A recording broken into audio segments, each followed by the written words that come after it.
This podcast is a member of the Voices of Wrestling Podcasting Network. Visit voicesofwrestling.com to hear the rest of our great podcasts, as well as show reviews, columns, opinions, and updates across the world of wrestling. To the highway in a brand new day. Over the rainbow, gotta let it go. So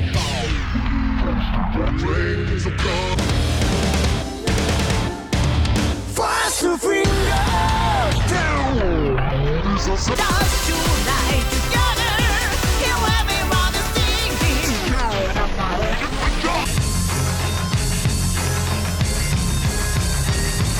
你看到我就怕，头皮发麻，我的手。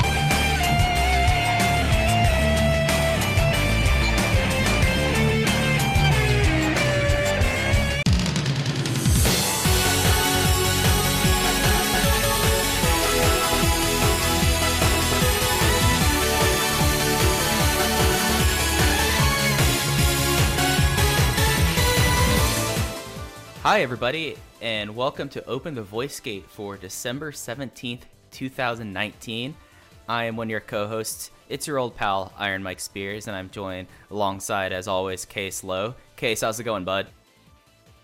I'm very happy to be here. There's a lot to discuss today. Dragon Gate is in a very, very interesting, I'm not going to say predicament because predicament sounds bad, but they're in a very interesting period in the company.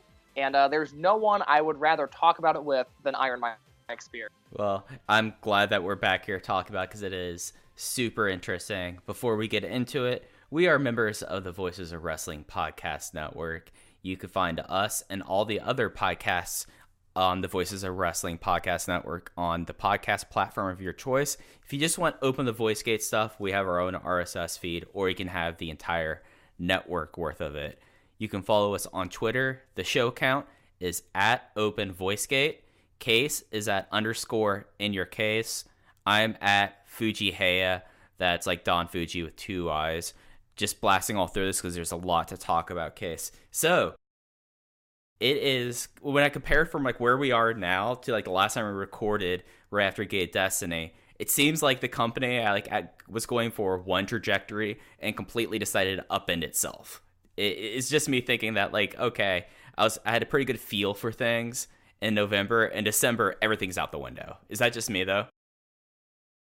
No, you're right on the money. I mean, after Final Gate especially, I have no idea where anything's going. I don't know what the next move is. There was some booking on the December 4th Korakuen that made me go, oh, that's a little strange, but I still think this, and this will happen. And instead of this, and this happening, that happened.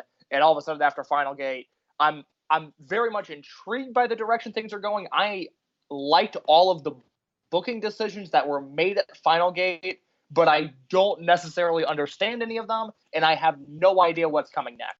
Yeah, we're in a time now where we're going to cover both Korakuen and Final Gate. We're just going to touch on a couple things at Korakuen, and then we'll get really into the nitty-gritty of Final Gate. But it's just like there was a time period right after Gate Destiny that I remember tweeting out that every championship was held by someone under the age of 30. And now you look at it and it's this weird mix of original Dragon Gate Trueborns alongside the new generation. And then you even have some older guys in on the mix. And it's just kind of interesting where they've just seen the directions going towards. And it's really coming to a head tomorrow. Again, we're recording on the 17th. Tomorrow is the big end of the year Korakuen. And it just kind of feels like a lot of things are kind of coming to a head in a lot of ways. Yeah, for sure. And unfortunately, we have to record this kind of right before the final Korakuen Hall of the year happens. But I will have written coverage of the final Korakuen Hall. That'll be on Voices of Wrestling. That show takes place on the 18th. I would say by the 19th at the very latest, that review will be up. So if you're listening to this and you want thoughts on the Doi Darts Korakuen Hall show, check out voicesofwrestling.com. I'll have a full show review with star ratings there after the show happens. Yeah. It's just a crazy time, and then pretty much Dragon Gate has like 2 fan appreciation shows that they usually do at the end of the year, and that's it for 2019 in Dragon Gate. So we will come back sometime in January talking about like the first kind of shows in January, but this will probably be the last normal. I'm saying normal for a reason. When we wrap up the show, I'll tell you what else we have planned, but this will be the last normal Open the Voice Gate for 2019. But without any ado, we're only going to touch on the show a little bit just because it happened just about 2 weeks ago. But there are things that are worth talking about here before we get into the meat and potatoes of Final Gate. So Korakuen on December 4th had an attendance of 1545. It was down from 1585. Attendance in Japan has been kind of wonky across all promotions. I feel like it might be because there's a new consumption tax put in. It could be that people are just overrunning places so much, but pretty much everyone, and this includes New Japan, have had decreased draws at Korakuen this year. So it's not great that they have now been on a little bit of a slide this fall into winter, but it seems to be something that's going across the entire wrestling landscape in Japan. So, Case, this Korakuen Hall show, in your review, you kind of described it as the Dragon Gate Christmas party, but there are a couple of big moments on the show. So Case, I'm just going to read over the results, and then since this is so kind of 2 weeks back, and then afterwards we'll talk about the big moments of it, if that sounds good with you. Absolutely.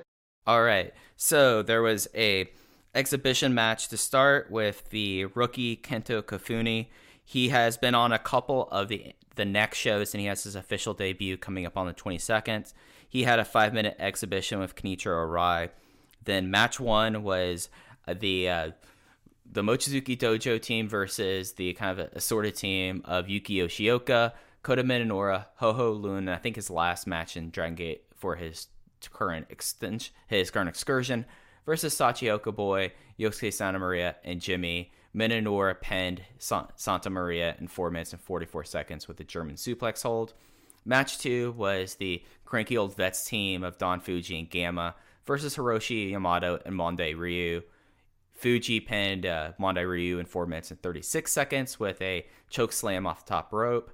Match 3 was a trios of Natural Vibes team of Genki Horiguchi, Brother Yashi, Punch Tominaga versus the mixed team of Masaki Mochizuki, Keisuke Okuda, and Dragon Dia. Dia got the win with a springboard Firebird Splash on Punch Tominaga in 16 minutes and 23 seconds. Match 4 was a 3-way tag match. The 3 teams were Natural Vibes, KZ, and Susumu, Maximum, Dragon Kid, and Jason Lee, RAD, Diamante, and Kazma, where Diamante penned Jason Lee in 8 minutes and 18 seconds with the Vuelta Finale. Match 5 was an 8-person tag. It was the Torimon Generation team of Sairio, Yasushi Kanda, Super Shisa, and Kness versus the Tri-Vanguard team of Yamato, BB Hulk, Kakatora, and Kai. Yamato got the win in 6 minutes and 36 seconds on Ryo Saito with the Frankensteiner of the Almighty. 6th match was one of the 2 special singles matches, Benkei versus Shun Skywalker. Benkei got the win in just under 12 minutes with a spear. Match 7 was a trios match that went to a no contest with Maximum team of Doyoshi and Kaito Ishida versus Big R Shimizu, Takashi Yoshida, and Hyo, when it was a double count out. Match 8 was the advertised main event, the second special singles match where there was supposed to be no seconds, and if Ultimo lost, he would be banished from Dragon Gate forever. It was Ultimo Dragon versus Ada, and Ultimo won in 17 minutes and 2 seconds when Ada looked like he stole the mask, but really it was Yoshino accidentally took it off and threw it to Ada, and that led to the bonus match, which was a trios of Ultimo and Doyoshi versus Ada and the red and green dragon masks, and green demon mask, won over Masato Yoshino with a pinfall after a weapon shot, and he revealed himself right afterwards to be Kaito Ishida. Okay, so after running that down, Case, what were your big thoughts about the show? I've really only got thoughts on 2 matches. The show overall, like I said, it felt like the Christmas, it was nearing the Christmas season where they showed up to work. You can't say they weren't trying, but they certainly weren't working as hard as they possibly could have. A lot of the undercard was just there. None of it was really bad, but a lot of it just existed, and I have no strong memories of it. I have no desire to ever go back and watch it. It just simply existed. That being said, Benkei versus Shun Skywalker, this was their second singles match this year, and I am just constantly blown away by how good of a professional wrestler Shun Skywalker has become.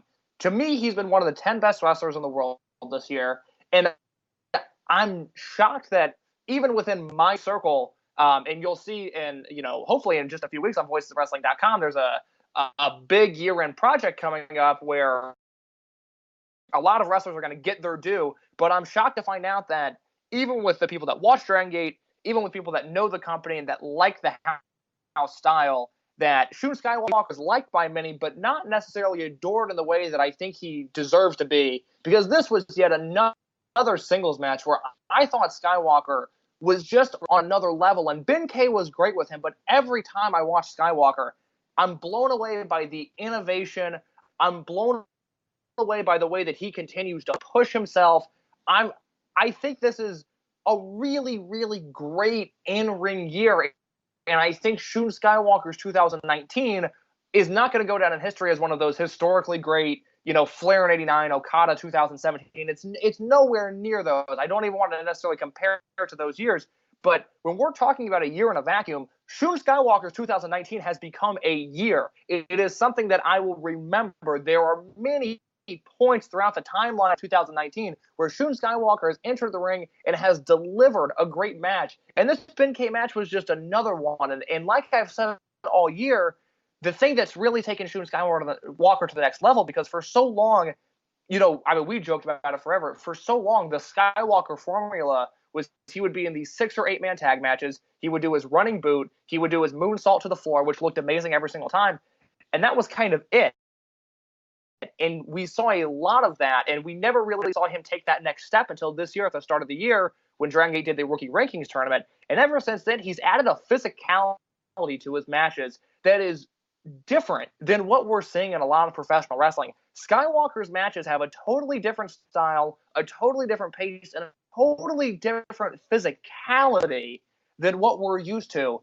And that is what is so impressive about Shun Skywalker to me. And I think it all came to a head in this match where you had Skywalker wrestling the Open the Dream Gate champion, 9-title match. These two are generational pairs. They seem like friends in and out of the ring. And they killed it. I love this match. I won 4 stars on it because it was so short. But, man, I was really, really impressed with what Skywalker did here. Yeah, and I keep on going back to when we would joke about him kind of having a Hayabusa quality where you think things are going to go off the rails, but at the last moment he's able to pull himself back on it. He's now just this complete wrestler who can pretty much do it all. And I think that's something that's really astounding about him is that over the last 18 months, I would say he's just progressed, and he's become one of the more interesting people in the promotion just because, yes, he will always have his flying maneuvers. Yes, he now has a bit of size to him so he can do some power moves. But this match was basically a slugfest between 2 people who were sworn partners for most of this year, and frustration getting to the end of them, and they just kind of hauled off against them. And for about 12 minutes, it just was an incredible, I don't even want to call it a sprint, because this was one of the few Dragon Gate matches that felt like an out-and-out fight. And that's something that I think we've been able to see throughout Ben K's Open the Dream Gate reign, was that he brought the kind of, I don't know, say like humanity, or just like pulls you into this like as a reality versus watching a sporting exposition. And this was just an incredible one. There was like a great level of urgency, and there's like this like little things like Shun going for his top rope moonsault. But the thing is that Ben K saw it coming, so he put his fists up. So when Shun came down on it, it was not a clean splash. Instead, he was getting his fists into the stomach, and just things like that made this really, really special. And it kind of shows you from where these guys are from where they were. And I go back to this match probably about once an episode, but the 2016 veterans versus rookies match where they were just kids out there, and you look at how Shun Skywalker was then in his dopey costume and mask, and then you look at him now and he looks like a star, he wrestles like a star, and he's someone that, with what's happened with him since then, I don't think that there's going to be any question that he will be a big star for the promotion going forward.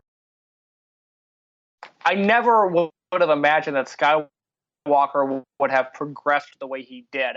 I always knew he'd be a fun act. I kind of figured from his debut onwards that he would be someone that could be relevant and interesting for a long time in his career.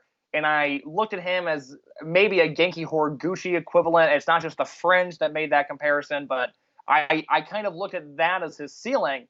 But over the past year, it's become very obvious to me that Skywalker has main event Dreamgate level talent, and I really don't think that's that hot of a take. I mean, I think he is as good in the ring as anyone in this company, and his character direction is confusing to me right now. I can't totally figure it out. I'm afraid by the end of it, I'm not going to really like the way it turns out. But talent-wise, he is just as talented as anybody on this roster right now. I'm really, really impressed with the year Shun Skywalker's had. Yeah, and it's something that, as you said, Voices Wrestling will have like the big matches of the year poll, and it's gonna be a little disappointing because I know I probably have in my top 10 matches this year, 2 or 3 of them might have Shun Skywalker in it, but it might just be a few of us who are submitting matches for him when he's really put together an incredible complete year. And he did this in a year where he had title matches, but he never won a title. The only tournament he won was kind of a loose tournament that they did so people would have something to do at the beginning of the year. But I mean, that's really it. So, but he's just been remarkable all throughout. And, this was just another thing where this promotion has positioned themselves for these two guys who have a combined 6 years of ring experience, went out there, had a unique match that was comfortably their style of match. It wasn't like they were trying to imitate other people on the roster. They did something that was unique to themselves. And I walked away with this going like, okay, this match was a special match. And it's a match that I don't know if I'm going to remember it as much as I remember that Rookies match from 2016 or the Yamamura versus Shimizu match from 2017. But it just was a very unique and special match. I think that's something that's worth going out of your way to watch, even if you aren't a regular Dragon Gate fan. Well, and one more point before I move on to the main event, because I have a lot of thoughts on that as well. But if you look at Skywalker's year, he's been so innovative in the way he wrestles, but he's having these distinct matches, whether it be the Pac Dreamgate Challenge match, which I think is some of the best storytelling you will find in wrestling all year. And as the year has gone on, and I've kept one eye on the North American wrestling scene, because most of it bothers me, but I still have to pay attention to it. I have become so annoyed with the misconceptions of the Dragon Gate style and the misconceptions of other companies' house styles. And when I say other companies, I'm mainly referring to WWE and this idea that they tell stories and that other companies don't. There has not been a story told in WWE this year that has matched the Shun Skywalker versus Pac story that was told during that Dreamgate match in March. It simply was not better in-ring storytelling. You look at the Mochis for hatred, a blood feud starting right there. Those two beat the shit out of each other, and it was beautiful. And then you have Shun Skywalker versus KZ at Kobe World. A spot fest, if you want to call it that. I call it more of a showcase match than anything. And all throughout the year, every match feels a little bit different. He's adding his own unique wrinkles to every match. And I think the world of him. I think he is not my pick for most outstanding wrestler this year, but I think he's a candidate for most outstanding wrestler this year. And I don't think that's that outlandish to say. No, he would be on my short list for sure, and that's not, and that's not also holding back for it that I think he is probably one of the favorites if someone watches enough throughout the world for being like the most improved wrestler of the year. So I'm totally on board with you, and I mean, I keep on going back to that Mochizuki match. Like, I know how strongly you feel about the Pac title challenge, but that Mochizuki match at King of Gate was really something unique of itself, and then he's pretty much made a whole year of doing things unique unto himself, and this was probably the cap of his year, as we'll get into this later, but it was a perfect match for him to end 2019 if that was the case. Absolutely. Okay, so you said, yeah, the other big match that you wanted to talk about, of course, was the other special singles match. This was the Eita versus Ultimo Dragon match with the stipulation of no seconds, and if Ultimo lost, he would be banished from Dragon Gate altogether. And I have to say that this is a match that you would see a lot more of this match in like AAA or just in general a lucha-based company, because this felt more, at least had a vibe of an Apuestas match, much more than the Apuestas match that Eita had last year against Dragon Kid, in my opinion. Yeah, this match happened 2 weeks ago, and I still can't make up my mind on how I feel about this match. I know I really liked it, but there were points when I was watching this match where I felt like I was watching something truly great, and it's because that style was executed to such a perfect extent. I mean, this is the type of match that I didn't know Ultimo Dragon still had in him, and I didn't know that Eita had the skills capable of something like this. But, you said, it was like an Apuestas match. I got weird, like, late 80s Crockett vibes out of it. I mean, it was so old school and simple and traditional. It's funny, we just talked about the Ben K. Skywalker match, which felt like this new wave of wrestling, even if they're still doing big moves, and it might, on the surface, look like just another match. I've watched enough Skywalker this year to realize that he's doing something truly different.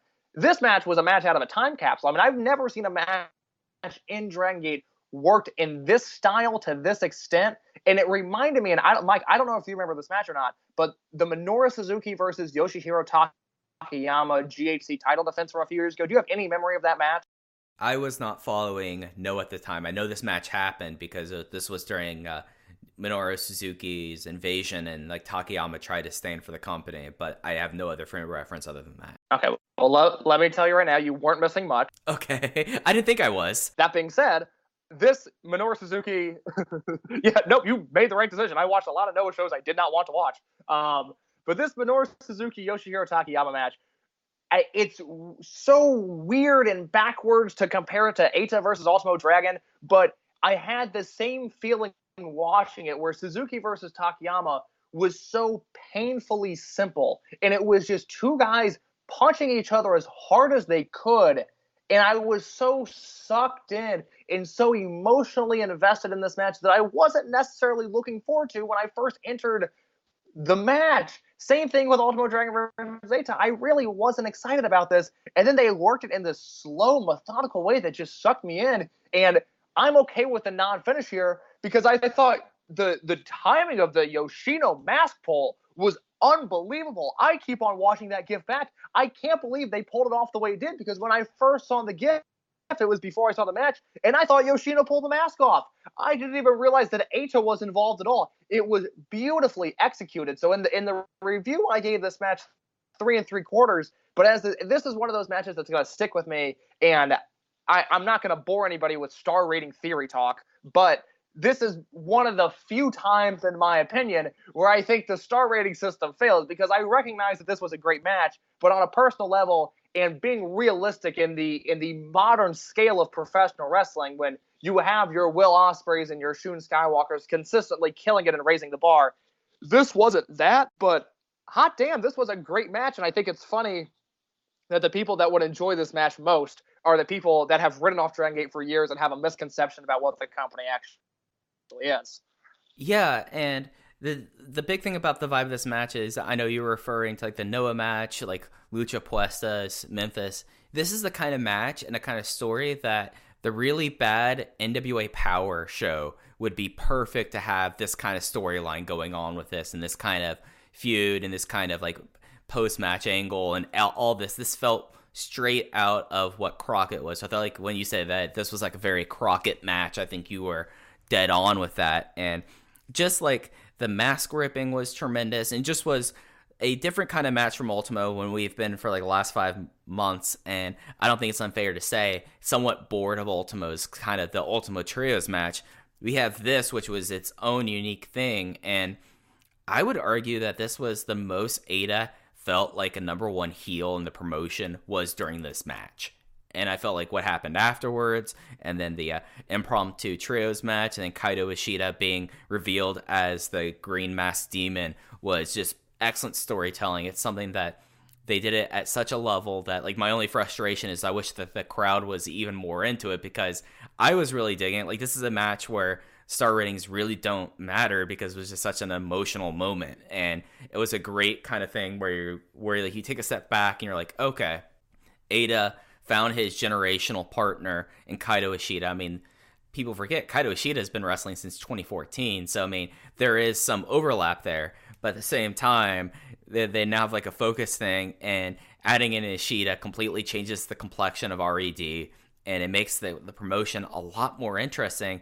And I didn't think that something that Ultimo Dragon would do at the tail end of this year would be that extra fuel to the fire, but here we are. Mike, I'm not being condescending when I say this to people that might take it as such, but if this Ultimo Dragon versus Eita match would have happened on NWA Power, people would be losing their minds. I mean, if this happened on NWA Power, it would finish strongly in our Voices of Wrestling Match of the Year poll. I truly, truly believe that. And there's no racial implications at stake. People aren't not watching this match because it's two Japanese guys. I think people aren't watching it because it's Dragon Gate and people don't understand what the company is now. But if this match happened on that studio show at NWA Power, Mike, people would be losing their minds. The Sagun Nakedas of the world, and granted, I like the Sagun Nakeda guys. I think people think I don't, but really, I'm just fascinated by them and the way they stand by some of their opinions. But I'm going to send this to the Sagun Nakeda guys because people would be shocked at this match if it happened on NWA Power. They would say this is what professional wrestling should be, and it would generate a talking point for 2 or 3 days in our bubble of the wrestling discourse. I mean, I truly, truly believe that because it really felt like something not from 2019. Yeah, no, I think that's the great way to put it. So what are your thoughts? I kind of give my opinion right there, but what were your thoughts on the big turn and reveal of Ishida as the Green Masked Demon? I am always going to be in favor of an impromptu main event. I think that is a great angle. I wish more companies would utilize it, especially companies that aren't on TV that have not necessarily unlimited time to play with, but have some show struck play with. I think the impromptu main event is great. I think the timing of the main event was great. I loved that it only went 4 minutes. And I thought the unveiling of Kaito Ishida as a heel was awesome. I think it works with the booking. I think we've seen one match, which was enough proof for us that Kaito Ishida is a terrific heel, which we all should have seen coming. I disappointed that I didn't see this Ishida turn happening, but it caught me by surprise. But now that it's happened, I'm all for it. Yeah, it's one of those things that, of course, being kind of, I always call him like an aloof prick in Maximum, that is something very easy to translate to be an out-and-out dickhead. So, like, I'm all aboard Kaito Ishida as this, and as I said earlier, as I just said before, adding him to RED and getting to a point that in Final Gate there was a legitimate chance that RED was looking like that it was going to basically be the dominant stable in the company. It just made perfect sense, and this is like right now I feel like RED is at the best place they've been since Pac left, and it just makes so perfect sense. That 4-minute match really felt more like a prolonged angle, and I was totally okay with it. And there was like moments like Hyo dragging Ultimo Dragon all the way up to the top of the stairs as he wanted to make sure that the demons were going to get a chance on Doyoshi. So I thought that this was just exquisitely done, and I felt like that this was a great moment that on a show that really everyone was just kind of in anticipation for the darts being thrown. I thought that this was a very special kind of end of show angle before you got into the Doi Darts part of it. Absolutely. A middle of the road Corkin, but a really memorable match, a really great angle, and then one great match in Benkei versus Shun Skywalker. Yeah, and one other thing happened on the show that I want to touch is just because rewatching the show today, it amused me so much. Dragon Dia turning down Mochizuki Dojo because he's a light eater and he feels like that they train so much and he likes sleeping, and doing it in the most polite fashion ever was one of the funniest moments I've seen in a wrestling ring this year, and it was done with such a way that you walked away going, oh, Dragon Dia, he wasn't being rude, he's just a very sweet boy who's dedicated to Dragon Kid, and he's just he knows who he is as a person, and he did not want to insult Masaki Mochizuki. I just thought that was hilarious, and I was still cackling about it the third time I watched this. Oh, it was great. It's so much better than any of the irony wrestling we see in the North American scene, because this is actually funny and it had a purpose. It was great, and I'm all about this Dragon Dia push that's happening right now. Yeah, and he's someone that when I talk about most improved wrestlers of the year, I've been someone who's been hard on the guy. He's put it together over the last few months, and it's going to be exciting to see where he goes in 2020. So, any other thoughts before we get into Final Gate? So let's get into Final Gate, and let's start at this main event. Right. So just before we get into it, it was on December 15th. It was at the Fukuoka Kokusai Center, and attendance was announced as a sellout at 3289. This was significantly down from last year, which was 3746, and that was called a super no vacancy sellout.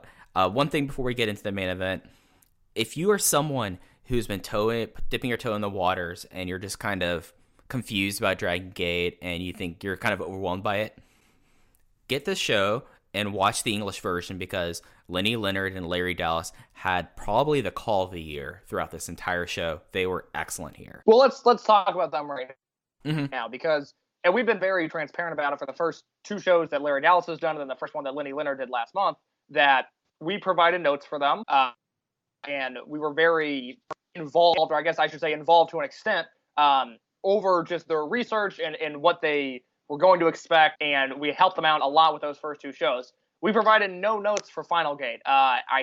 It wasn't anything intentional. I know for myself, I did not have time to sit down and help out Larry and Lenny with what they had going on. Mike, I don't know about you, because it was something that I knew I couldn't do, so it was never discussed. And they went out there and they just did such a great job. And I'm transparent because if they weren't doing a great job, I would let them know.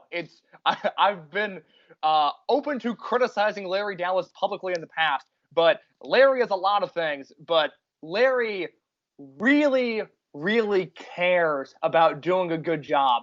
And quite honestly, it's awesome to see. And I have the utmost respect for the way he's handling himself and how seriously he's taking this position, because he wants to see Dragon Gate expand into the West, and he wants them to become a major player in that scene. And I think that's awesome. I obviously support that. Lenny Leonard is the best play-by-play man in wrestling. I said that for years when I was watching every single Evolve show, even when no one was watching Evolve, and then when everybody was watching Evolve, and now I'm not even watching Evolve. No one is watching Evolve. But Lenny Leonard is the best play-by-play man in wrestling. And these two did such a tremendous job on this show. They had some lines on the undercard that I just thought were genuinely hilarious. I really like the chemistry they have. And then once the business end of the card begins, they are all business. They are so serious. And they give the product just an extra layer that I didn't know I needed in my Dragon Gate viewing. I was very concerned when they first brought in English commentary that even if the commentary was good, I wouldn't enjoy it because I've been watching Dragon Gate for my entire time as a fan in Japanese commentary. But I'm glad to be wrong because Lenny and Larry did such a good job. I will say this. They did not know the finish of the main event as it was happening. They did not get the match results, at least for this match. I don't know about for the rest of the card. But everything you hear them calling was 100% genuine. They were completely sucked into the match, and they had no idea that by the end of it, we were going to have a new Open the Dream Gate champion. Yeah, it was an outstanding call. I've talked with some of them since then, and the biggest way to show support, because Dragon Gate wants to do this forward, is watch the shows in English, because they'll get the numbers saying, okay, we've had so many people watch this, because there are plans going forward to greatly expand the English language presence. But the best way to show that you want this is to watch the streams, tweet about it in English. And because what Dragon Gate has to do, and I'm not going to peel back the curtain so much, is that all the people watching it in English, all the people talking about it from Western Twitter accounts or just like engagement, is stuff that they could use to prove this is worth it. And Case and I have been open in the past about our feelings about the Dragon Gate network, but this is, if you're someone who's like towing your line about this and you kind of like go at this, there are some really awesome things that could be potentially happening with the Dragon Gate network for Western audiences, but you have to show that you're interested in that this is something that they could build to do. And I think I say that without kind of going too deep into the weeds and things I shouldn't be talking about, or I'll get some angry DMs later. But yeah, like they did an incredible job. They have great chemistry, and the way that they called this Open the Dream Gate match between Naruki Doi and Ben-K was something special. As Case said, we have a new Open the Dream Gate champion, as Ben-K fell in his 4th defense, and Naruki Doi starts his 2nd reign as Open the Dream Gate champion. He is the 30th Open the Dream Gate champion, and interestingly enough, we leave the 2010s with him as champion, and we started the 2010s with him as champion. So it was 24 minutes and 6 seconds, and Naruki Doi unsealed the muscular bomb for the first time since he hit it on Ada. So it was Ada, I think, in 2013. They nicely showed that in the preview video for this. So I love this match. I went 4.5 stars. I mentioned on Twitter that I think personally, for like my personal itches, I like the Mochizuki title defense at Korakuen a bit more, but that's also because how I regard Masaki Mochizuki. But I felt like that this was an incredible match, and it was like Benkei did not disappoint in any match this title reign, and it's going to be an interesting new world in Dragon Gate as they close the door to the first Benkei reign, and then they open the door to a surprising Naruki Doi second title reign. So, Case, I gave my thoughts. What are yours on this main event? I think in ring-wise, we have almost identical thoughts. I gave it 4.5 too. I preferred the Mochizuki defense just on my own personal taste. But this match had some really incredible stuff in it. I mean, the Bakatari sliding kick counter from Benkei Spear is one of the craziest spots I've ever seen. And we've talked before about, first of all, how great Benkei Spear is, but more importantly, how great the counters to Benkei Spears have been. And this Bakatari sliding kick is now at the top of the list. One of the best counters I've ever seen. One of the best moves I've ever seen. It was unbelievable the way Doi hit that. As for the result, I'm stunned. I said in the preview on voicesofwrestling.com that this was the one Benkei defense that I was fully confident in him retaining, because I thought there was a chance he could lose to Yamato. I thought there was a chance he could lose to Yoshino, and I thought there was a chance he could lose to Mochizuki. Never in a million years did I expect him to lose to Naruki Doi. Yeah, I think I was the only one who said, okay, this is the one time I could see them changing the title belt on it, and I still thought of it still as ultimately not a coin flip scenario. I just thought that, okay, he was going to beat Mochizuki. There was no question there. Yoshino, I felt like he was going to get the win back there. The Yamato title chance, I mean, they like having zero defense first champions, so I couldn't take that in my mind. But this one, I was like, okay, with the way that they're building it, and with the state of Maximum right now, and with how Naruki Doi was either 8 or 7 title challenges or title matches since he won officially the Dreamgate title match, I couldn't discount it out of my mind. But I still was kind of stunned. And for like Naruki Doi, the general emotion he showed on his face after winning this match was something like really touching, because this was a guy who constantly he currently had the longest streak of unsuccessful title challenges, and he ended the year with this after Maximum, when Kaito Ishido left. Like for that 2-week period, Maximum was pretty much dead. Like, I feel like it's fair to say there was 4 guys and no one had any titles, and it was more realistically when we'd be talking about, so when they're going to put down Maximum now. It looks like it's about time to put down Maximum. Now we don't know now. And that's not to say like we haven't really got into this. This was a great first title reign for someone who's going to be the cornerstone of the company going into the 2020s. And I feel like that, if anything like this... Oh, go ahead. Oh, yeah. It just there should be no discourse on whether or not this Benkei reign was a failure or not. It was a complete success. In ring-wise, attendance-wise, the Benkei reign was a positive one from every aspect. I just never would have imagined it would have ended as soon as it did. Right. Yeah, like that's the thing is, I could have seen this be one of the year-long reigns that could have happened, but if this was the stopping point, I think ultimately we will have to judge on how Naruki Doi's reign is in 2020, but it makes sense. It's just shocking. So what I want to ask you from that is, where do you think Doi falls historically now? Because I have a real hard time rating Doi in a lot of different aspects. You know, in 2016, the Pro Wrestling Only message board did the Greatest Wrestler Ever project, where you ranked your 100 greatest wrestlers. I watched more tape for that than I care to admit. I watched wrestling that I didn't want to watch, that I will never watch again, that I did not enjoy. But I came away from it truly appreciating the Dragon Gate style even more and more. And I think, other than maybe Alan Forel, who has been right all along in all of Alan's opinions, and PWO consistently told him he was wrong, but as time has played out, Alan's proven to be right. That is a discussion for another day. That is just something that still bothers me deep down inside. But the point is, when I was doing that project, I had a lot of Dragon Gate guys on my list, because watching all of that footage, and granted, part of it is personal taste, but I truly believe that Dragon Gate is just wrestling a superior style of wrestling. But Naruki Doi was not on my list of the 100 greatest wrestlers of all time, and I never really even considered him. And historically, I just have a hard time now that this Dreamgate reign is happening, and I will have a better picture of it when the Dreamgate reign ends, so we'll know how exactly this turned out. But it's really quite the career of being bottom of the totem pole in Toryumon to having one of the most exciting turns ever at the start of Dragon Gate, at the start of 2005.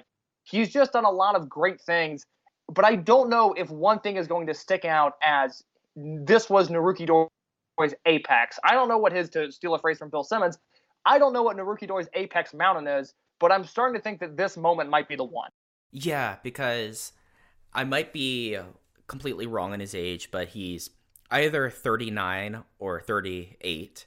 He's someone that, as you said, in T2P, he was considered one of the lower positioned people. Up until Blood Generation, he was more often than not a lost post. He had a fucking baseball gimmick, folks. Like, that's how, like, in a time period where people were getting, like, more and more serious gimmicks in the Dragon system, they had him be a baseball player because his last name was Doi, and there's a famous Yomiuri Giants player with the last name Doi as well. So, like, his first 18 years of his career went in one trajectory, and I feel like we have to, before we address the big elephant in the room being his first title reign, my big thought about Naruki Doi up until this, and this possibly being his mountaintop, to steal a phrase of the from NWA Power, I think that I always thought of him as the premier tag team wrestler.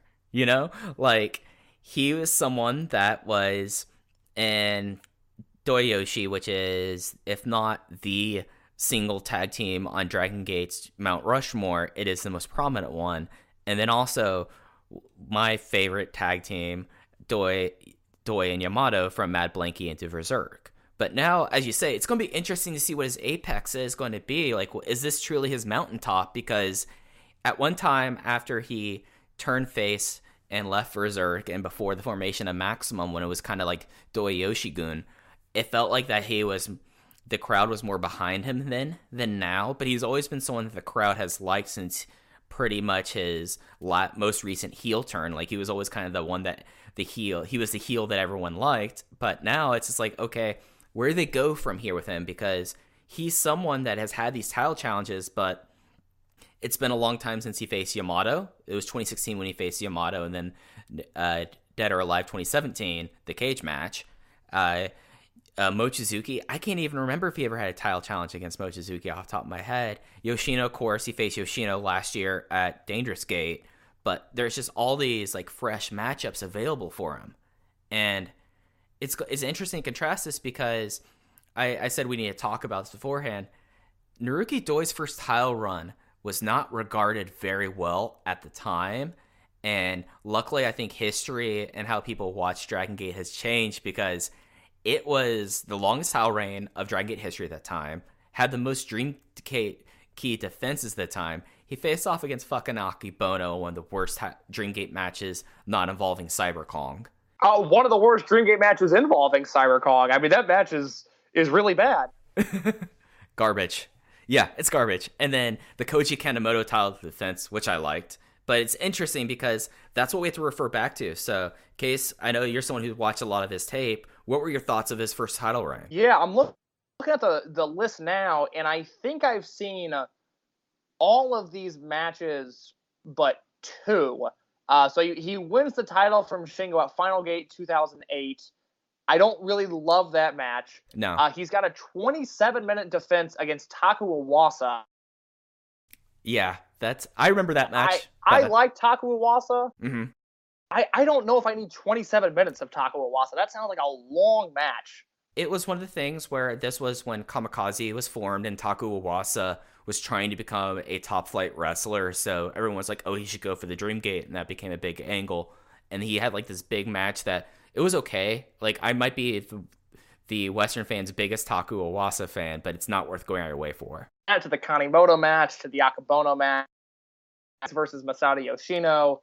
He headlines Kobe a Dream Gate versus Brave Gate match against Shima and wins that. I think that's one of the weakest Kobe World main events there is. Mm-hmm. He has a very long match against Susumu Yokozuka for the Dream Gate for the Dream Gate title, which I believe Lenny Leonard did English commentary on that match for a bonus DVD on an early Dragon Gate USA release. If I remember correctly, it was Dragon Gate USA, not Upright. It was the show with Davey Richards versus Mochizuki. It happened in Chicago.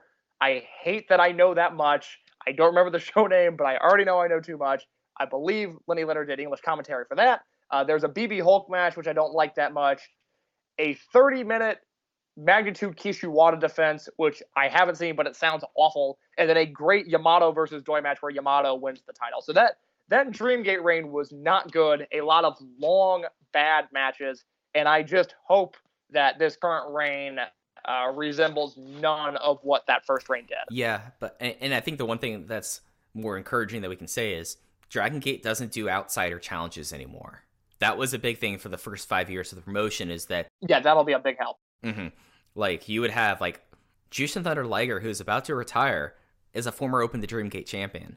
Like, he defeated Don Fuji for the belt. So, I mean, it's going to be interesting because you like, talk about those matches, and the only people that are really around now are Susumu Yokosuka and Yamato from his first title reign. So, I mean, now we get to see him defending against...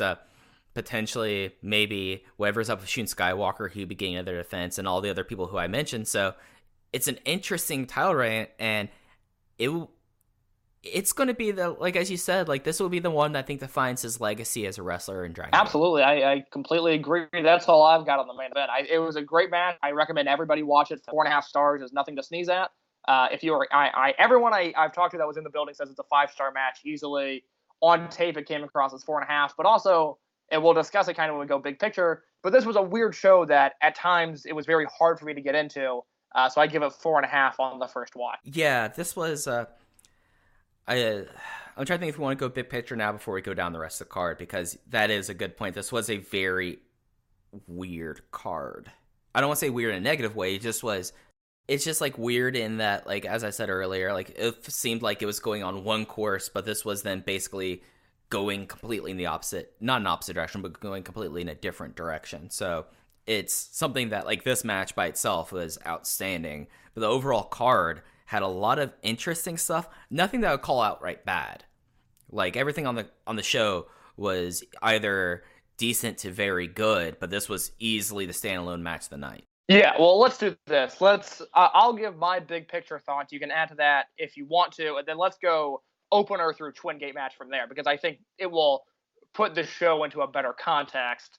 As for me, big picture, there was just a pace to this show, and the way the booking happened with the way these matches played out, that just I could never get going with this show. I never felt like there was a strong momentum. I wanted one match after another, and it just seemed like every time things picked up, the next match would be a little bit of a letdown, or the next match would go a little long. And by the time I got to the Dreamgate, it was just like, oh man, all right, this show's been a lot. And this show was a lot in a good way, but by the time I got to the Dreamgate, I was just like, oh man, all right, here we go. All right, one more match, because I could never get into a rhythm with this show. But as a whole, there were 2 great matches, a lot of really fun stuff in between. So I give it a thumbs up even before we kind of break it down in smaller pieces. Yeah, absolutely. This is a thumbs up show. I probably liked Kobe World more than this one, but I think I like this show top to bottom a bit more maybe than Dangerous Gate and Gate of Destiny personally. And I think you're absolutely right when you say that this was an unrelenting show. It's about 4 hours, and there's not a lot of fat to the show, so it's something that, like, that's why I say, like, if you're wanting to, like, get into Dragon Gate, this is the show to get in on, because everything happened. Like, for lack of better words, everything happened here, Case. Absolutely. Yeah. It just is like, this is like a snapshot show that when we, like, talk about 2019, this show is the snapshot of what 2019 in Dragon Gate was. And it's a lot. There are some exceptional things. There are some funny things. There are some things that have you scratch your head, but at the end of the day, I give it an unreserved thumbs up with it, and those are, I guess, were my big picture thoughts, and it set the stage for what can be a very interesting 2020. Okay. Yeah, let's go from the opener now. Is that what you're cool with? Absolutely. So the opener was a Tribe Vanguard versus Mochizuki Dojo match, where it was the Tribe Vanguard team of Kai and Kagatora versus Yuki Yoshioka and Kisuke Okuda. Yoshioka got the win in 9 minutes and 12 seconds on Kagatora with his reversal Samson flash pen. I thought that this was a fun opener. I really enjoyed everything about it.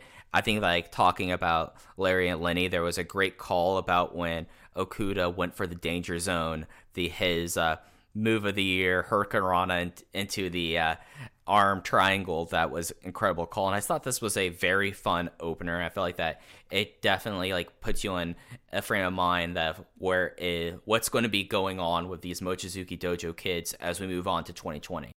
Yeah, this match was weirdly good. I mean, I really, really enjoyed this for a Dragon Gate opener, and I was joking with somebody earlier this week that I feel like every Spark Hall, I write the same exact review for the opening match. I just plug in different names. But this was not like an opening match at all. I mean, this really got going and told a story. And Yuki Yoshioka, and you mentioned it on Twitter, but Yuki Yoshioka is approaching scary good levels for how little he is used and how few prominent positions he's been in. And I don't necessarily think that's a bad thing because he's young in his career and he has plenty of time to get there. But every single time I watch Yuki Yoshioka, I just look at him and I think this guy is going to have an incredible, incredible career. And this was a 3.5-star match in the opener. I love them. Yeah, like Yoshioka, like I originally was like, oh, he might be like a Genki Horiguchi, like fun guy on the undercards, but he probably is like the next Susumu Yokosuka that this company has, and it just was so great to see him. And I mean, again, he debuted in 2016, but he really only got himself going in 2017 because he had a pretty significant injury. But he's someone that you watch in this match, and maybe the only thing holding him back is that we haven't seen his charisma so much, but everything else with him, like his projection, like his intangibles, his ability, and like his wrestling mind is incredible. And it just was a really fun opener. Okuda was his usual, like, most interesting guy in wrestling. Kai, who has been like low-key one of the better tag team workers in Dragon Gate this year, I think that's fair to say, had another fun match of Kagatora here. And Kagatora, who's someone who's like now a complete afterthought, ended up like being pulled into a match when he's someone that will often take matches off if he's not doing anything. So I think that this was a great opener. And unless you have any other thoughts, let's see how long it's going to take us to talk about this Battle Royal. Yeah, let's start the clock. All right. It is 4:59 on my clock right now. It was a 10-man Battle Royal. It had Super Shisa, Kness, Sachioka Boy, Punch Tominaga, Yosuke Santa Maria, Brother Yashi, Kota Minoura, Problem Dragon Monde Ryu, Oji Shiba, and Jimmy. And the winner of the match was Kota Minoura in 7 minutes and 20 seconds with the German suplex hold. And it was a Dragon System Battle Royal. Yeah, Kota Minoura is very good, and that is my only take on the match. Yep, he had a really great suplex where he pretty much dumped Punch Tominaga to end the match. Like, really the most amusing thing about this was Lenny and Larry's kind of commentary, them just like cracking jokes the entire time. And that's all I have to say about it. So I think we did this in under 45 seconds, Case. That's what I like to hear. Match number 3, let's go. All right, match number 3. It was shorter than match number 2, but it had something for us to sink our teeth into. It was the special singles match of Kazuma Sakamoto versus Dragon Dia. And Dragon Dia got the surprising win after only 4 minutes and 3 seconds with a Casadora hold. I loved it. There's a few things I like more than just a very compressed sprint. And this was a great one. There was a brutal post bomb. It was a really fun story of Dragon Dia with this guy who is one of the better bases in wrestling, just using him as a jungle gym, trying to look for a flash pin hold and finding it and getting the win. I can't say enough about how much I love this match. It was a great little sprint. Yeah, Dragon Dia is quickly becoming a very good wrestler, and this match was there for a reason. The result was obvious, which is funny because 6 months ago the result would be obvious. It would be Kazuma Sakamoto killing Dragon Dia, but we've seen the way he's progressed in a month and a half, and as soon as I saw this match, I knew this is the way it would play out. I didn't expect the match to be as short as it was. I thought the finish was very exciting because I did not see it coming. Simple match, 3 stars for me. Dragon Dia has to be in line for a Brave Gate shot. If not at the January or February Korakuen, then you'd have to think it's coming up at Champion Gate in March. I'm not sure if they're going to prolong it that much, but he's had big wins and big singles matches and big tag matches now. He's got to be getting a title shot sooner or later. Yeah, I feel like his because I'm with you. I think that he is someone that if this was wins and losses like AEW, he should be in line for a Brave Gate shot. And if I was going to put a place back when I think they have a Hakata double shot coming up in February, I could see that Brave Gate match being like the post intermission match on one of those shows. So I could totally see that coming. I think his progression's been great. He has proved me wrong. I am not going to say anything negative about Dragon Dia anymore. I thoroughly enjoy watching this sweet, sweet boy wrestle. So that's not something I thought I'd be saying 6 months ago, Case. Good. I'm glad you're on the right side of history now. I never gave up on this kid. I knew he'd be good. Hey, I'm a gracious loser. I take my L. Like, I was out here almost writing the kid off thinking he was too sick and injured, but he's put it together and he's progressed faster than I thought he would. So I don't know if I think he's a good heir for the Dragon name yet, because you know how highly I value that name, but he's, for where he is and being someone who's just now into year 2 of his wrestling career, he's doing an exceptional job over the last 2 months. I've always said Mike Spears is a gracious loser, and let the record show that Mike has now adapted that. Hey, it's something that if I'm wrong, I'm wrong, and I'm willing to admit it. Just like there's one moment on this show that we'll get to further on where finally something I called in 2016 happened. So, you know, sometimes I'm right, sometimes I'm wrong, but I'm proud to see Dragon Dia kind of continue stepping up. All right, match 4, 20th anniversary celebration series, extra volume. Before the match, it turned into a Luchas de Apuestas, mask versus hair. Of course, we're talking about the legendary, the famous, world famous case, Hollywood Stalker Ichikawa versus Naomichi Marufuji in a special stakes match. Stalker Ichikawa just had to get a 2 count. Marufuji had the normal count rules, and Marufuji only had a 5 count on the outside, or else he would lose his hair. It was 8 minutes and 8 seconds. And Case, I am very disappointed to say, and I'm heartbroken to say, that Stalker Ichikawa was defeated here. He was revealed as Kanji Ichikawa from Gifu Prefecture. He's over a 20-year vet, and he's once divorced. A sad state of affairs in the Dragon Gate locker room after this match. I imagine it was just really tough for everybody to learn that this man that had been claiming a mask for 20 years was actually a divorcee who has a real life and feelings and is more than just a Hollywood Stalker Ichikawa. There's a real man under that makeup. As for this match, I thought it was so cool that Naomichi Marufuji played along. I was really afraid that he was not going to be into this, and that this would be quick, because when I think of fun wrestlers, Naomichi Marufuji is not necessarily the one that comes to mind, but Marufuji seemed to be having the time of his life out there, and I really enjoyed this. Yeah, like, I would think that Marufuji is from the Masato Yoshino school of pulling up to the McDonald's and asking for 1 black coffee and going along his way, but he was having a blast here. There's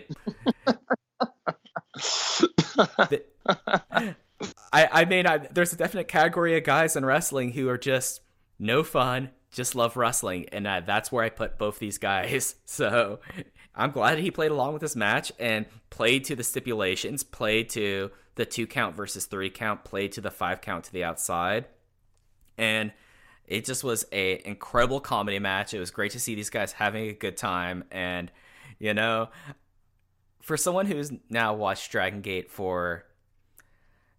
since 2006, so I'm coming up on my 15th year, it's always something that, like, how Stalker Ichikawa is treated is one of those kind of like iffy things, but it just was like something that, like, they gave this guy who is the big joke in the promotion, like this, what would be a normal emotional moment if it wasn't for the fact that he was this guy, revealing that he was a divorcee when his version of the 619 has been named after his ex-wife since they got married. Just was just a hilarious just confluence of events, and God, Stalker Ichikawa is the greatest comedy wrestler of all time, and now he's unmasked. And I don't know how to feel about that case. Oh, I mean, I'm going to move on with my life and not think too hard about it. But, you know, Mike, you've always been the emotional one, the one that processes things a little bit harder. I'm here for you in your time of need, I guess. Thank you. I hope this is not too much emotional labor for you. it's a little awkward for me on the other end of the call right now, I'll be honest. But I'm gonna keep going. I'm gonna persevere because I really like talking with you about Dragon Gate specifically. All right, so enough of that bit. Let's move on to the last last non-title match on the show. It was the Toryumon Generation Tag match. Ultimo, Ryo Saito, and Yasushi Kanda versus Masato Yoshino, Dragon Kid, and Masaki Mochizuki. Yoshino got the win in 14 minutes and 48 seconds with the Sol Naciente on Yasushi Kanda. I thought this was one of the better Ultimo Trios matches, but it was just kind of what it was. Yeah, very much a match that was there, and it was after the Stalker match, I was really ready for things to pick up and for something big to happen. I liked the opener. Then we had the Battle Royal, which brought me down. Then Daya Sakamoto, which is too short to really be anything. Ichikawa match was 8 minutes of Stalker Ichikawa, which is a lot, but I enjoyed it. And then it's like, okay, all right, here we go. Ichikawa was done. Let's get into something. And this match was fine. I mean, I gave it 3.5, which maybe in hindsight I'd bump it down just a little bit because I don't necessarily think it's highly of it 2 days after the fact. The one thing I did love was, once again, Ultimo Dragon cannot hit the Asai moonsault. Dragon Kid pulled him down at the very last second in this. I thought this was going to be the time that Ultimo hit it.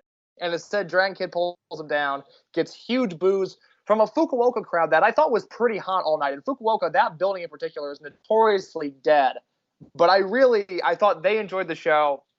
I enjoyed the reaction, Dragon Kid pulling them down. And yeah, it was a fine match. Yeah, I mean, that at the end of the day, if you're going to have me list my Ultimo Dragon Trios matches in Dragon Gate, this would be high up on the list, but at the end of the day, it's still that kind of match. And, the one thing actually I really took out of it is, for someone who I've been open about how little I think of him in the most recent years, Yasushi Kanda has been fun as a face. Like, he's probably should just be a face the rest of his career, because him as the slummy heel has just been disappointing, but him as a member of the Toryumon Generation pseudo unit has been a lot of fun. Yeah, no, he's been so much more enjoyable as a face than he was during his entire time as a heel. And like you said, I kind of hope he stays this way the rest of his career, because for whatever reason, he's much more tolerable in this position. Yeah. So there's 4 title matches on the night. The first one was the Open the Brave Gate Championship match, where Kaito Ishida made his first defense against Jason Lee in 12 minutes and 8 seconds with his Tiger Suplex hold. This was V1 for Ishida, and Jason Lee has yet to win this title, and he hasn't won a title since his initial Triangle Gate match. So he's someone else like Doi who's been kind of unlucky as of late.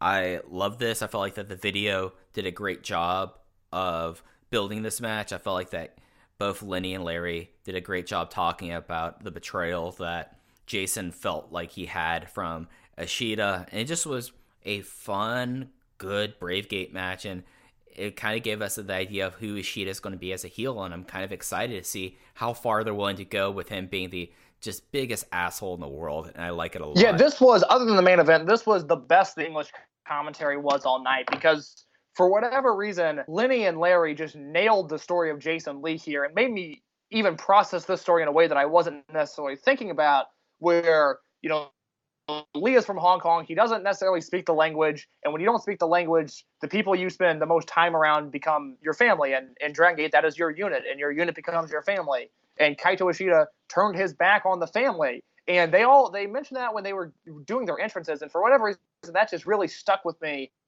And it gave me a new mindset for this match. It gave me a new perspective to look at. And I knew the match was going to be great, because we've been talking all year about how great Kaito Ishida is and how he's delivered at every new level and new opportunity he's been given. Jason Lee is someone who, yes, he had a Brave Gate challenge earlier this year, but it was on a smaller show. The crowd wasn't right. The feeling wasn't right. It was a filler defense to get Susumu to Kobe World. But Jason Lee is unbelievably talented. He's now been in Dragon Gate for 2 years. He came in and was a revelation. We were all like, oh my God, I mean, this is really fun. And he's gone from a fun undercard act to someone who should be taken seriously. And this was his biggest match to date, the biggest match of his career, I think that's safe to say. And he delivered.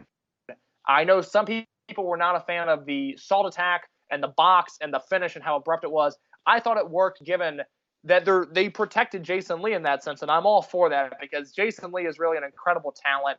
He's someone who I don't really ever think is going to be a Dreamgate challenger even. I think that would be a little unrealistic for what Jason Lee is. But whether it be the kingpin of a Triangle Gate team, a force in a Twin Gate team, or a Brave Gate champion, I think those are all realistic futures that I would like to see Jason Lee achieve. Yeah, and it's something that you kind of see this as one of those things going to 2020 now that with what's going to be the state of Maximum now that Naruki Doi is champion and now they're down to 3 other members, that if they're going to go for a Triangle Gate team, you have your Triangle Gate team. And it's a totally strong Triangle Gate team, and that's something that I think is entirely realistic for Jason Lee.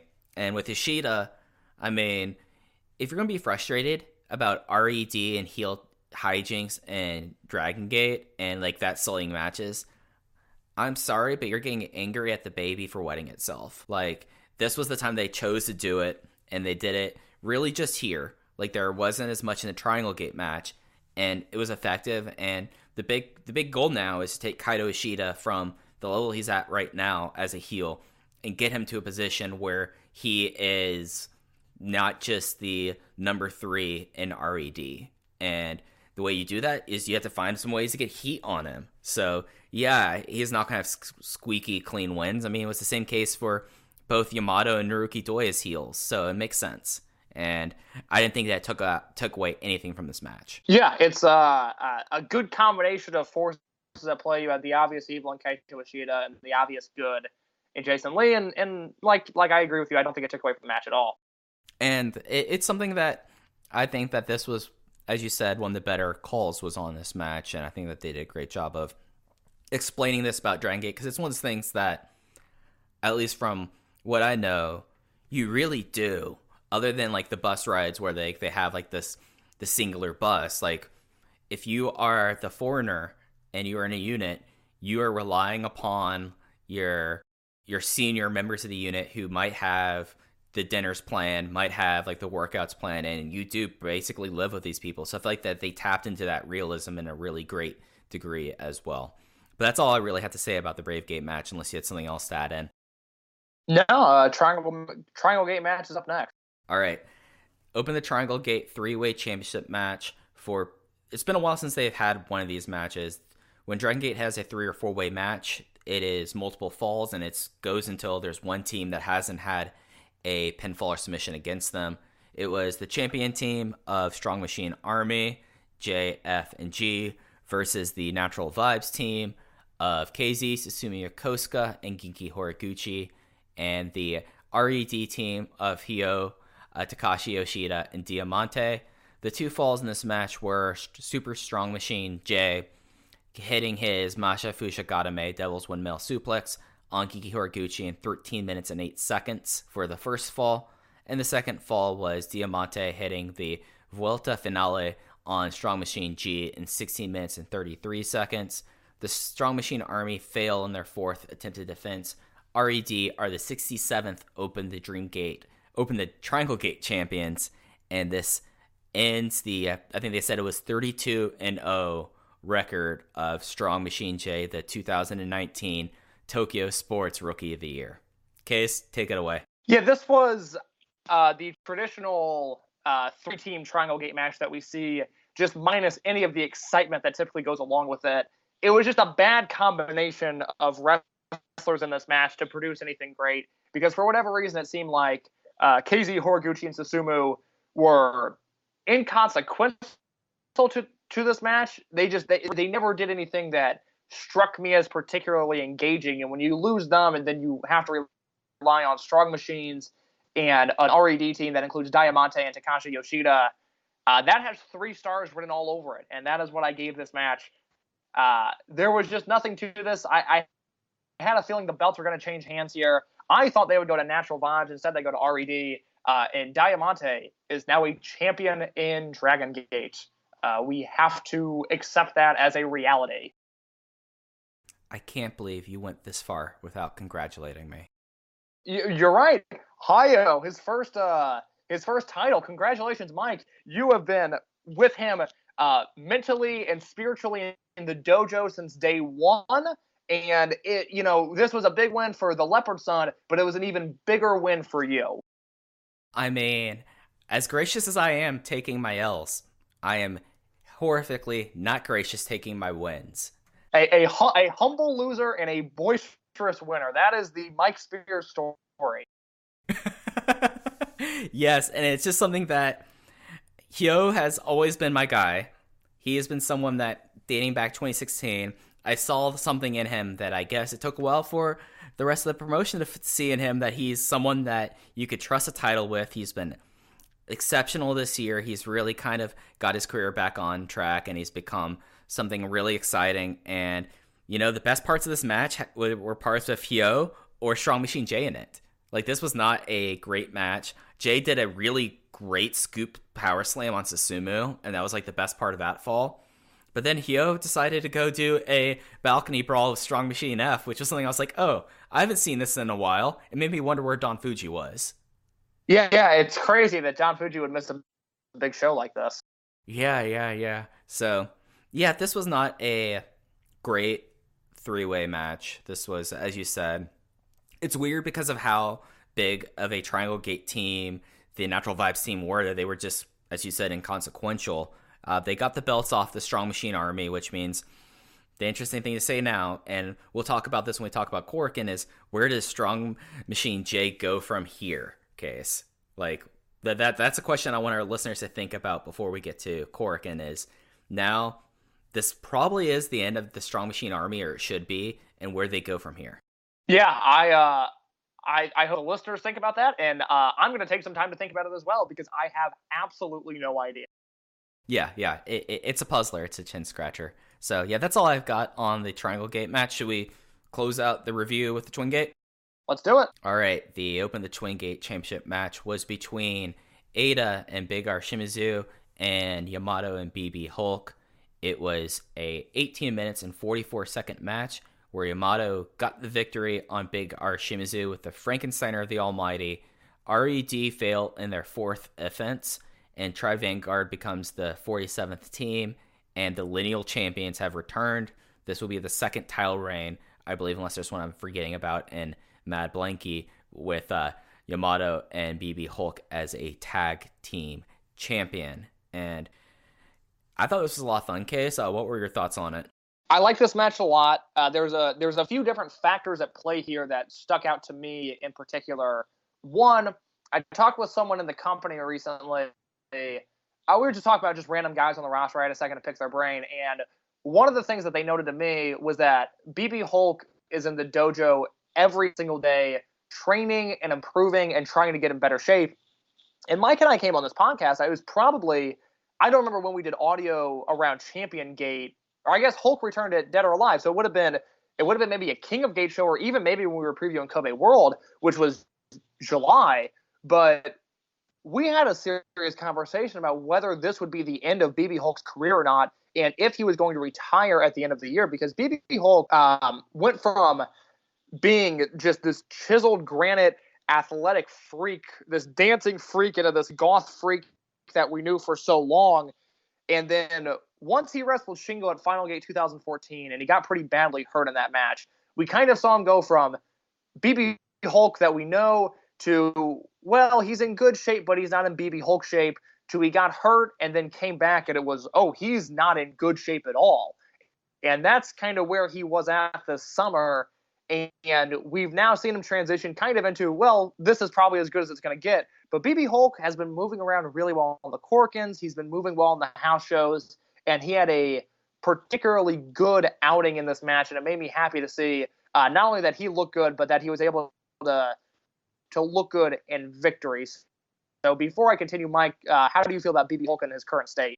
I think that he went from someone that I was expecting to be in a Kness or Monday Ryu role where he gets 3 minutes in a multi-man tag and that's it. He'll come in, do the mouse, maybe do a version of the EVO, and maybe get a finish with a final flash, and that would be it. To someone that now, it's basically like his neck was never even broken. And I think that's fair to say. And he just looked incredible in this. And it's a shocking transition.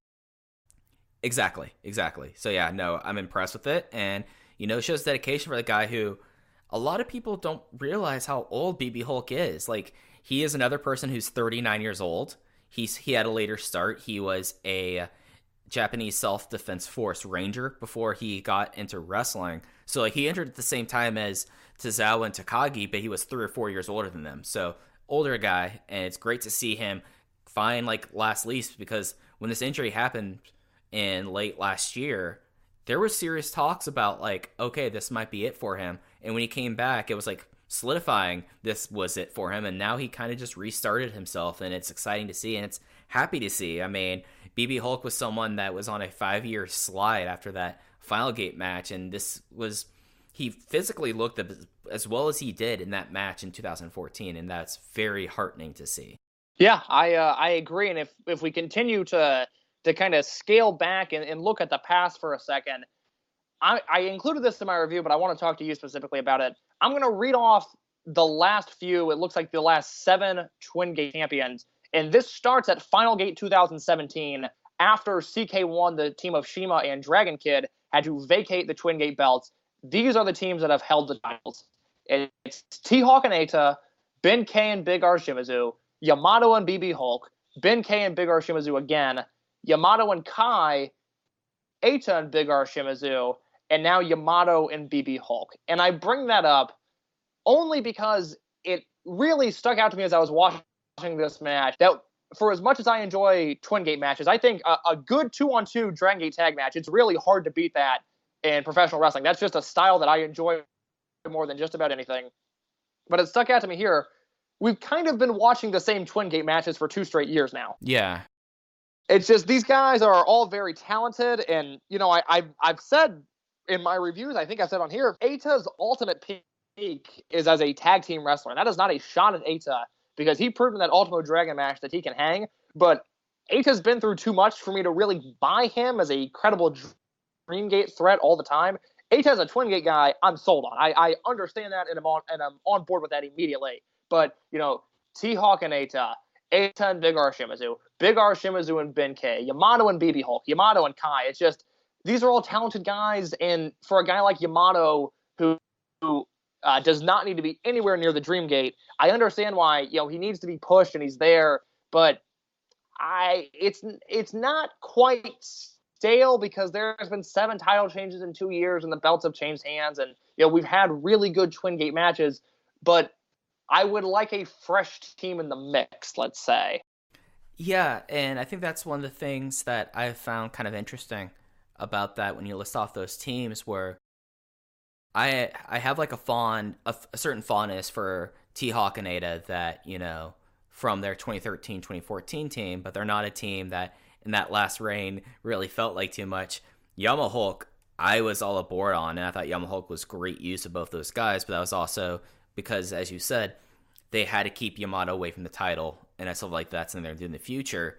But the things that like I remember and I am really positive about when we talk about the last few years and the Twin Gate scene were more often than not the challenger teams, talking about like Masaki Mochizuki and Shun Skywalker, talking about Kai and UT, talking about just name a tag team that's challenged against them, Naruki Doi and Jason Lee. I've enjoyed those a lot more than I necessarily have around the champions, and it makes you wonder, is this going to kind of be the veteran or the you aren't focused on belt going forward? Because the way you laid it out there, it certainly feels like that was the case, at least for the last few years. Yeah, I would agree. It's again, it's not bad, but I'm ready for something new. Mm-hmm. Right. And it's just, when we go now that 3 out of the 4 titles change hands at this show, the 4th title changed hands at Gate of Destiny. So basically everyone is either a fresh champion or a champion that got the belt and has one offense. It's in an interesting place because as we say, like what the direction of the promotion is going to be, but this is the one that kind of feels most like a reset. We're resetting, and in a lot of ways, the lineal champions are back being the champions again, and now I guess like the hope is that Hulk's body is going to hold up, and it gives Yamato something to do, and makes you wonder like what's going to be the thing that for a unit that's now approaching its 4th full year, what's going to happen with Tri Vanguard going forward in 2020? Because when a unit gets this old, and especially like Tribe Vanguard, you start wondering like when are they going to take this unit out back and put it down? And I've said that so many times about this unit, and now they have champions. Now they have a championship again. Well, when you look at the big picture, RED is continuously growing and growing and growing, and they're adding a new member 12 hours from, as of when we're recording this. I do have to wonder if, you started the decade basically with Blood Warriors Junction 3, if something similar is around the corner, and maybe that's a way to kindly end this Tribe Vanguard unit, which I did not, when it was formed, I could not have imagined it staying around for as long as it has, but it is. And, there's been good moments and there's been bad. But the fact is, Tribe Vanguard has been around for 4 years now, and I just don't know how that's possible, but more power to them, I guess. Yeah. And you look at a 4-member maximum unit as well. Natural Vibes has just existed. Like, it does feel like that we could be seeing another unit warfare time period coming up ahead in Dragon Gate. I would have to agree. As for Final Gate, just a recap on the big picture there, unless you have anything else to add. An enjoyable show. I think it's one of those where you can bounce around maybe a little bit. For sure, watch the main event. I think watch the Brave Gate match, watch the Twin Gate match, and watch the opener, because Yuki Yoshioka is someone you're going to want to be ahead of the curve on. Mm-hmm. Absolutely. Like, I think that going into 2020, I don't know if he is the most interesting guy alive, but he'll be one of the more interesting guys to see as the promotion move forward. But yeah, thumbs up. This is a great starting point for Dragon Gate, because especially I felt like that at the time Blood Warriors and Junction 3 was a great time because it was basically one side versus another, and I feel like we might be seeing that again. It's good that we're talking today because we have a show that, as you mentioned, is going to be in less than 12 hours from, it will be the Tokyo finale of Dragon Gate's 2019, their 20th year as a system. Fantastic Gate 2019. There will be English commentary. It is going to be Larry Dallas and former Dragon Gate USA and English mastermind Jay will be doing commentary for that, so that should be pretty exciting. It's a 7-match show. In case, do you want to just talk about like the big moment matches before we really like?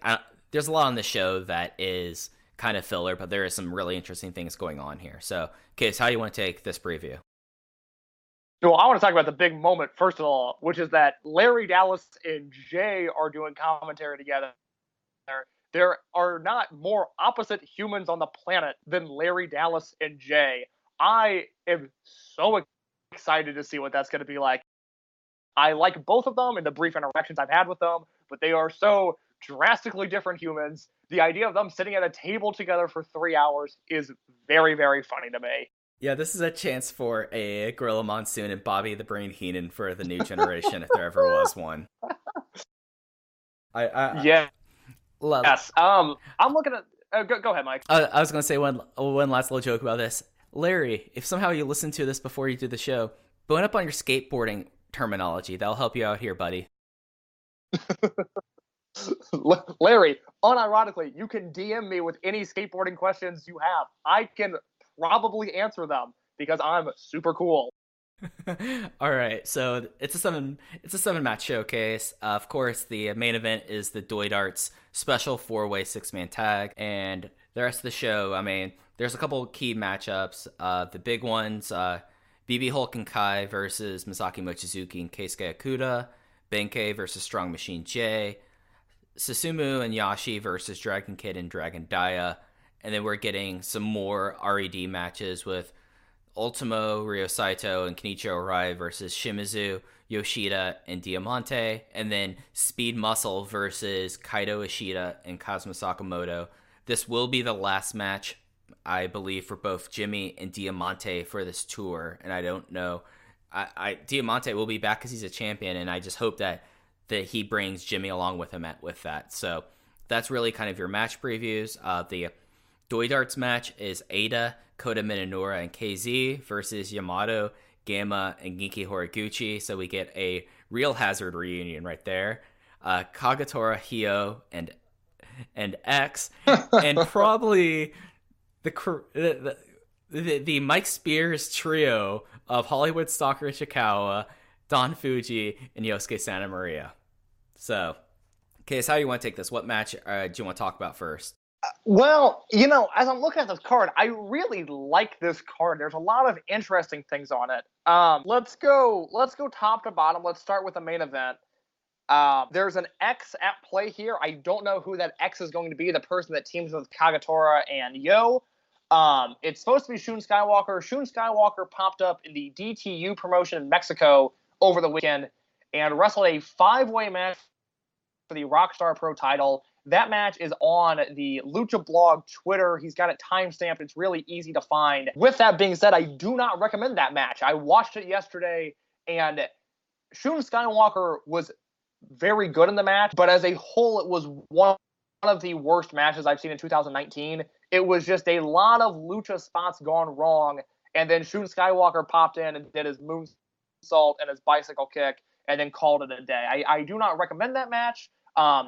Skywalker seems like the obvious choice, but I'm thinking X is going to be the Red Demon. And do you want to give your Red Demon prediction now? Because unless something changes, I have been told that the Red Demon is being unmasked on this show. Yeah, I said this on Twitter before we recorded. I just can't shake the feeling that it's going to be Dragon Kid. Really? Yeah, and I know that's kind of a preposterous thing, but it's something that it just seems to make a lot of sense for me, and I think that it's something that could be pretty special. Just because he's been heel very rarely. Like last time he was when he was a member of Blood Warriors, and he kind of was like a heelish face there. I think all the Ultimo slights will play into this, and if it's not him, I'm just gonna go with. I'm going to say maybe Rich Swann. Maybe Rich Swann comes back. Rich Swann would be fun. That would be an interesting one, just because the Dragon Gate fan base in Japan seems to have so much overturn, and it constantly changes. And Swann hasn't wrestled there since Kobe World 2012, and the idea of him returning would be more of a debut for the current fan base. I would welcome that. I think Rich Swann is incredibly talented. He was someone who, right before he signed with WWE, my take was that Rich Swann, pound for pound, was one of the 10 to 15 best wrestlers in the world. If you needed a 3.5 to 4-star match, there was almost no safer bet than Rich Swann. I think he's incredibly talented.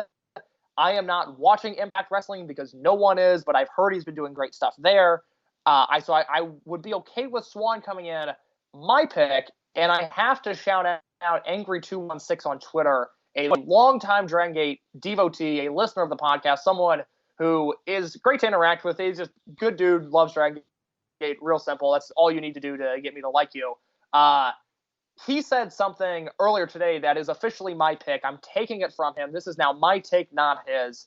I think Red Demon Mask is UT, and I think UT is inserting himself into the Doi Darts match, and he is winning the Doi Darts match. I don't know why I never thought of UT as a possible scenario there. That's a good pick. He dislocated his shoulder this summer. Yeah, it feels like now is the time for him to return. We've seen him around the ring.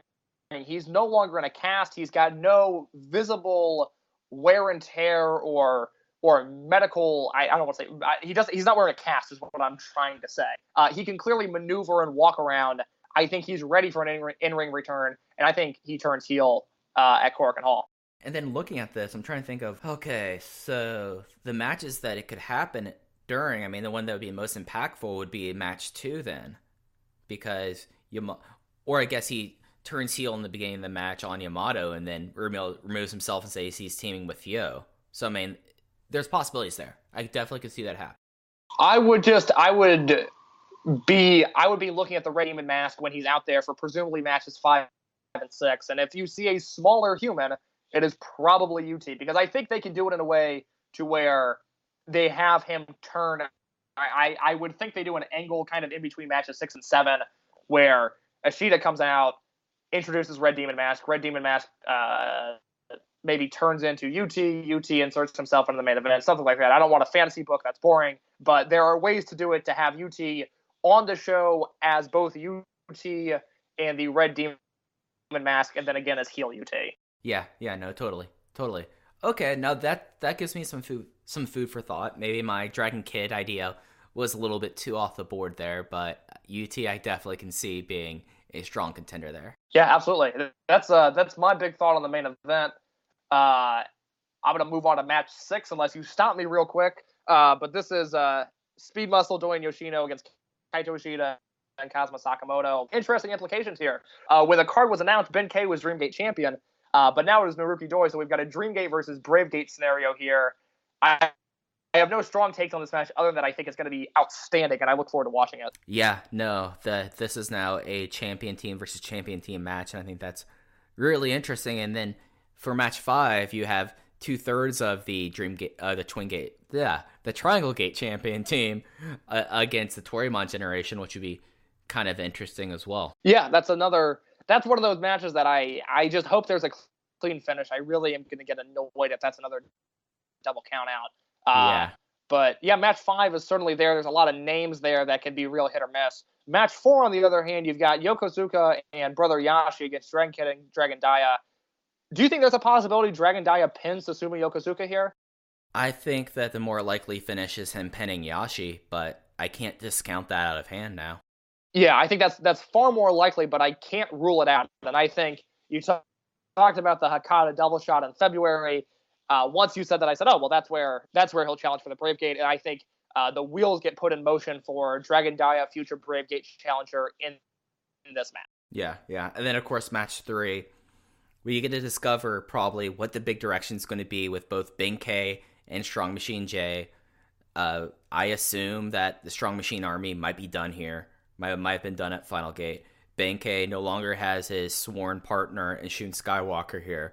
And I feel like these two guys make a lot of sense if we just take them out of their partnerships as a possible, like, we were thinking that there might have been something that was going to happen with Ben-K, Keisuke Okuda, and Shun Skywalker. Obviously that never happened, but when you have someone who's a lone wolf for this long as both Ben-K and Strong Machine J have been, you start to wonder, when are they going to start uniting, getting themselves together? And this seems like a natural point, if there is going to be a point, for these two guys. Yeah, Ben-K needs a unit, and he needs one quick. I was shocked that they kept him solo his entire Dreamgate run. I assumed he would be partnering with Skywalker. That never happened. Okuda's off in Mochizuki Dojo. So I could very easily see this being the formation of something here. It's a huge test for Strong Machine J, and a huge test for Ben-K, because Ben-K's had great matches against Masato Yoshino and Masaki Mochizuki and Naruki Doi. But I think you and I could have great matches against Masaki Mochizuki, Masato Yoshino, and Naruki Doi. This is a chance for Ben-K to carry somebody younger than him to an engaging match. And I think it's very important for both men that they don't go out and lay an egg here. Yeah. And I mean, Ben-K was the longest tenured lone wolf champion who wasn't an outsider. And that's something that does not happen very often in Dragon Gate, and certainly did not happen in the previous eras of Dragon Gate. And this is another test for Ben-K. I mean, I constantly talk about my checklist I have for him. This is not necessarily the highest box on the list, but have a match with a rookie when you lead them through that kind of match, because you assume that he'd be the one leading them through the match. And this is going to be another thing on the Ben-K future ace god of Dragon Gate checklist is, can he do this here? So it'll be interesting. Absolutely. Match 2, BB Hulk and Kai versus Mochizuki and Okuda. I once again hope Okuda and Kai beat the ever-living hell out of each other, and I join in on the party. This should be a fun match number 2. Yeah, this is just going to be the Vine of what's better than this, just guys being dudes, the match. That's really all I can say about this. And the opener is the standard 10-man tag with Sachi, Mondai Ryu, Punch Tominaga, Hiroshi Yamato, and Oji Shiba. There is a lot of sleaze coming off on that side of the tag team. And then the other side is Kanda, Kness, Jason Lee, Yuki Yoshioka, and Jimmy. I like to see Jimmy look strong in his farewell. There was the scattering of an OG versus Jimmy feud that never really came to pass. Maybe Jimmy can get a pinfall on OG to end his current tour. That would be very nice. That'd be exciting, because you're right. I kind of forgot about that. But they really teased that there was something in the works there, and then OG kind of disappeared as he typically does. But it's a Dragon opener. I will write my 75 words on it and then never think about it again. Yeah. I'm just like looking at that one side and, Sachi, Mondai Ryu, Punch Tominaga, and Hiroshi Yamato. What a hive, a scum of villainy right there. Yikes. So that is... Yeah, that is something. Yeah, so that is the final Korakuen Hall and English commentary show of the year for Dragon Gate. It will be on at 6 p.m. Japanese Standard Time, which I believe that would be 4:15 Eastern Time. And let's see if I can do this off the top of my head in case I'm not looking this up, but I'm going to look this up as well. It will be about 8:15 GMT, I want to say. I'm probably wrong on that. I'm going to look up to verify it. No, 9:15 GMT. So not necessarily a... Yeah, I was going to say, you were asking the wrong person there. I was just ready to kind of see if I can make that. So, yep, that's the last big show. There's still 2 more shows, I think, for the rest of the year. I think they have a KBS and a Kobe show to end out the year, but those shows are basically fan appreciation shows. Not a whole lot usually goes on there, but we will see. Whoever's Red Demon Mask will probably be working as a heel. Is it going to be Dragon Kid? Is it going to be UT? Is it going to be Lupus Mastani? We will find out in less than 12 hours. So, Case, before we end this episode of Open the Dream Gate, we've already talked about Shun in Mexico. No indication of how long of a trip this is going to be. This could just be him doing something until January when they come back.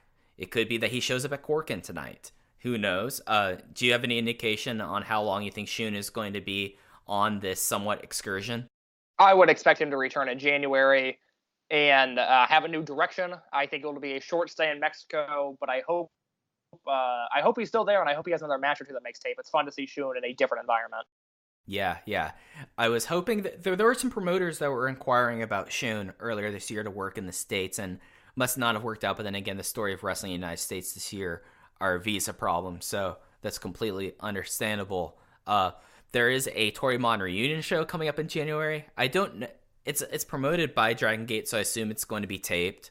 The only thing we really know is that, quotation marks, invitations have gone out to every person who was in Toryumon. If you've listened to this show, you should know who to expect and not to expect on that show. But we know that Ryo Saito is. We know that... Yeah, that feels like a lie. Yeah.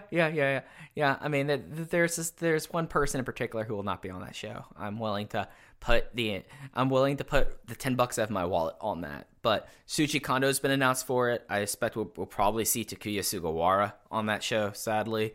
But that's coming forward. But the last big thing I wanted to touch on this episode is, as we saw at Final Gate, there is a new name and logo for Dragon Gate as they enter their 21st year. They've gone from their official name being Dragon Gate Entertainment to Dragon Gate, one word, Japan. And the new logo was done by people who've done the former Muscle anime. And they are friends of Ultimo Dragon. And it has like a dragon head on a crest. And they had the first kind of indications of that at Final Gate with the entranceways and the new ring mat and apron. And I didn't actually ask you about it. I'm pretty nonplussed about it. I think it looks fine. It'll be something I disregard after time. I'm interested to see if this means new titles. But Case, what do you feel about the new logo and name? Oh, I have no strong thoughts on the logo. I think it looks nice. I won't wear it on a t-shirt, whereas I would wear the old Dragon Gate logo on a t-shirt. But I kind of have a no skull / demon looking policy on what I wear, and the new Dragon Gate logo falls under skull / demon looking. So it's going to be a no from me there. But it's a nice looking logo. I hope we get new belts. As for the company name, I hand that over to Mike. I don't pretend to understand business in that sort of way. I don't know if this has any implications to the OWE begrudging partnership.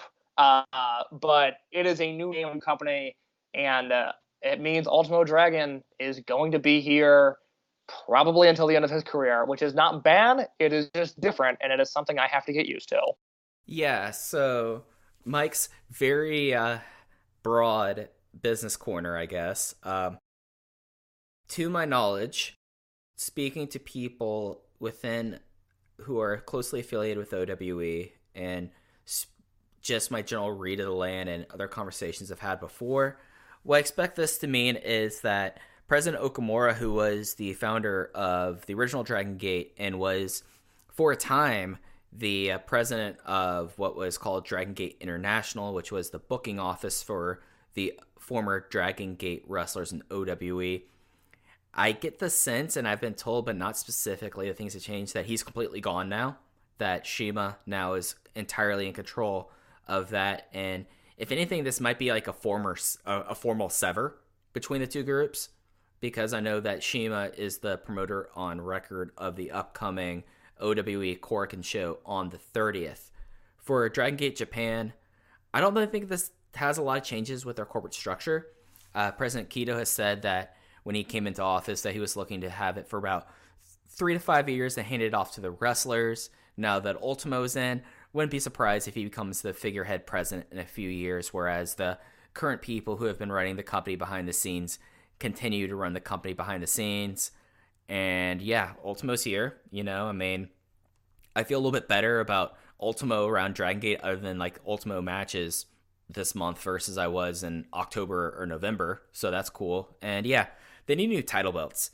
That the Brave Gate has already had a restrapping.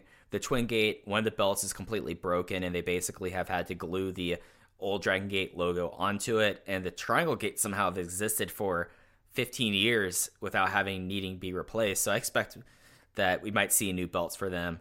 The first indications looked like they had a lot of new sponsors. So business-wise, this seems like to be a good move, and I expect to see the new crest on the map. Probably not tomorrow, but I expect to see it on the first shows in 2020. So yeah, that's my sense of it, at least business-wise.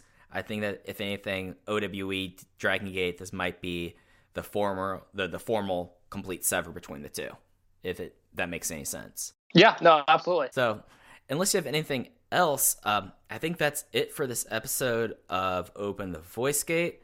We will be back once more in 2019, Case. We will be back for one more episode where we are going to take a very wide view on what is the best things about Dragon Gate in the 2010s. You all could probably expect that around New Year. Like we'll have that out around then. But that's going to do it for this episode. Case, anything you wanted to hit or plug before we get out of here? As always, you can follow me at _InYourCase on Twitter. I do the Dragon Gate reviews, obviously, for Voices of Wrestling. And when I am available, I now do the live reports for AAW from the balcony of the Logan Square Auditorium. If you're looking for good American independent wrestling, there's not a lot of it out there, but AAW's Unstoppable from November 30th was a terrific show. If you're feeling jaded about the current indie scene, I don't blame you, but I encourage you to watch that show. There was tons of good stuff on there. An ACH 6-man match that felt straight out of the Dragon system, on top of other things. And I also have something new to plug. I have a new podcast, non-wrestling related, but the podcast is called Art School Albums. Every week, I attempt to curate the ultimate art school playlist by breaking down an album of either my choosing or the guest choosing. We have a few episodes out already. We've talked about Weezer's Pinkerton. We've talked about Neutral Milk Hotels and the Aeroplane Over the Sea.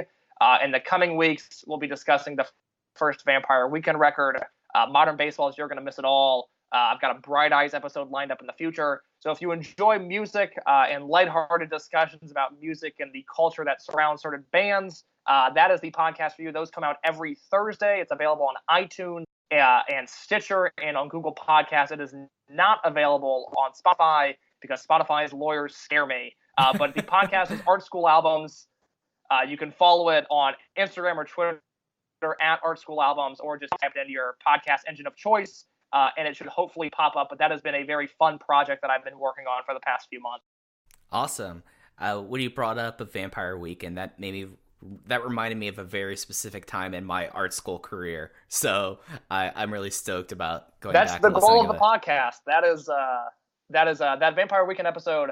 I have to do some organizing. I believe it will be out the first week of January.